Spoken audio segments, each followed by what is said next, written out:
Ciao. So I've been here for now a week and a day, and that whole initial shock has started to wear off a little bit. I know I've only been here for a week, but I feel like I've been here way longer. I've found my way around places, don't get lost very much so far, kind of going to the same places though. I go get my own groceries. My friend just got here today and I went and visited her. And I was telling her about all the places to go and all the stuff about buses and trams and just to be careful and just where to go. So I kind of felt cool just being able to help her out. But yeah, it's only been a week, so probably not the expert on Rome yet. Um, it's kind of hit me that I'm actually living in Rome. It's unreal. Like I'm living in another city across the sea. It's a pretty cool feeling. So today, Group A was my first day at the refugee center, and it started off with I started off playing foosball with a couple of the guys there, and it was actually really fun.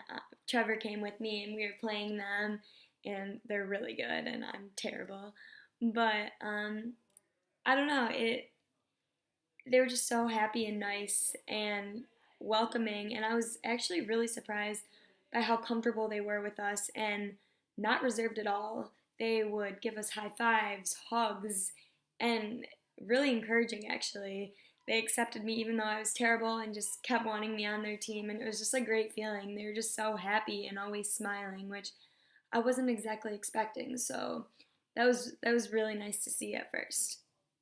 Um, After that, me and Trevor worked in the distribution center, and at first it was a really big rush because first come, first serve for people that get there. And we were kind of clueless at first and trying to figure out how the cards worked, and finally we figured it out. And it you realize that there's limited supplies, and there's a few times that at by the end, especially people would come in looking for socks and underwear, and we'd have to say, "Oh, they're out for the day," and that it just hit you like they only have what they have, and these people can't get it anywhere else. And I think the more part that hit me even more than that was that people would come and you get a certain amount of items per month, and you get two pairs of socks per month, and one man came and was like, I need socks. I really need socks. And I didn't personally handle this. Lamine did. And they had to just say, like, no, you're out for the month. And just hearing those words, you're out for the month of socks.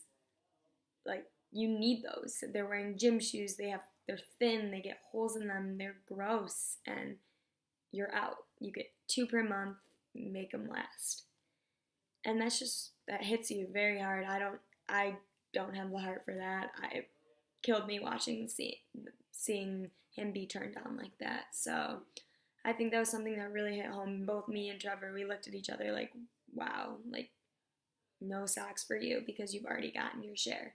And I know they're obviously not doing it to be harsh. They just don't have the resources or the supplies to be handing out socks to everyone every day. But it was still really hard to see.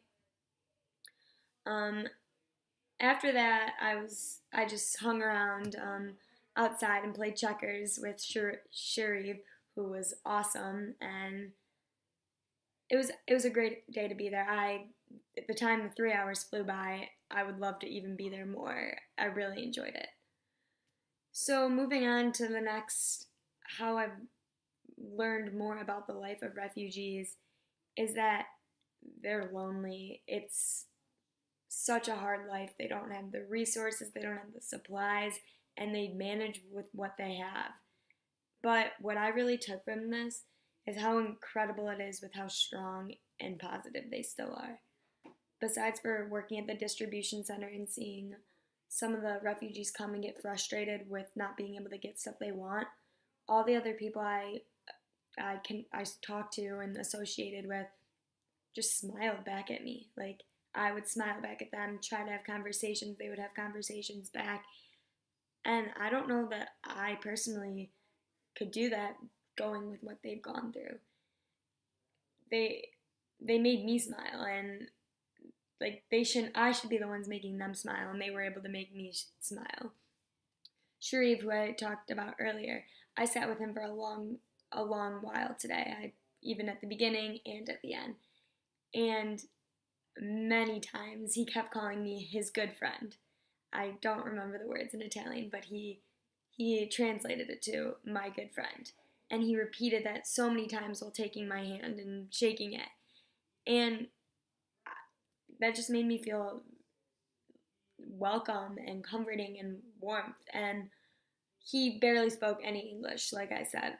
It was very hard to connect with him, but somehow we are still able to communicate. We use nonverbals. We tried to use other words around what we didn't understand. And I don't think a lot of the times I answered his questions or he answered mine, but it was just being there and still laughing and smiling about us not understanding each other. But it was still a connection, and he still at the end was able to call me his good friend. So that was one of my big connections for the day. Just about poverty and homelessness in Rome in general, what I've gathered thus far is that it's just a vicious cycle. These people that experience this don't have the resources or opportunities to move on from it. The unemployment rate in Italy is skyrocketing high. Like I think it was 40%. I want to say between the ages of 18 and 34. I can't remember the exact numbers, but it was a significant number. So they have that to deal with, and that's just in general. Like that's not even including their language barrier, their lack of knowledge of the culture, their adjustment, their negative connotation, and lack of help or governmental resources. So they have so many obstacles to overcome, and they don't have the help or the resources to get through these. So that's where it comes back to how it's a vicious cycle. It's how do you get out of it without, it's impossible for them to do it alone. And it's really, I don't understand how people can expect them to do it alone. So that's what I've gathered so far, and it's a really sad thing to be able to come to the conclusion about. Coming to terms with how there's the rich and also the very, very desolate and poor, it's really difficult to come to terms with it. But I think the main thing that it comes down to and what it can be centered around is the saying, ignorance is bliss. People don't know about it or don't want to know about it, so they kind of avoid it, so they don't have that feeling of uncomfort or dissonance because they don't want to help or do something about it. I've fallen in love with the city in this week. I've told my parents it's my favorite place I've been, and it's so beautiful, and there's so many beautiful things such as the Sistine Chapel and the Colosseum. Yet the other day I saw where so many people sleep at night on the back platform of the Termini. So yeah, there's all the beauty, but people also don't realize all the sadness and terribleness that occurs inside of that beauty. So yes, it's a very big juxtaposition, but I also think that, again, ignorance is bliss, and people just turn the other way instead of noticing it, learning about it, and doing something about it. Who I'm telling my story to and what I've experienced on this trip, I thought about that for a while, and I think what I've decided on is that I'm telling it mostly to my parents and my brother because they're the people that will listen.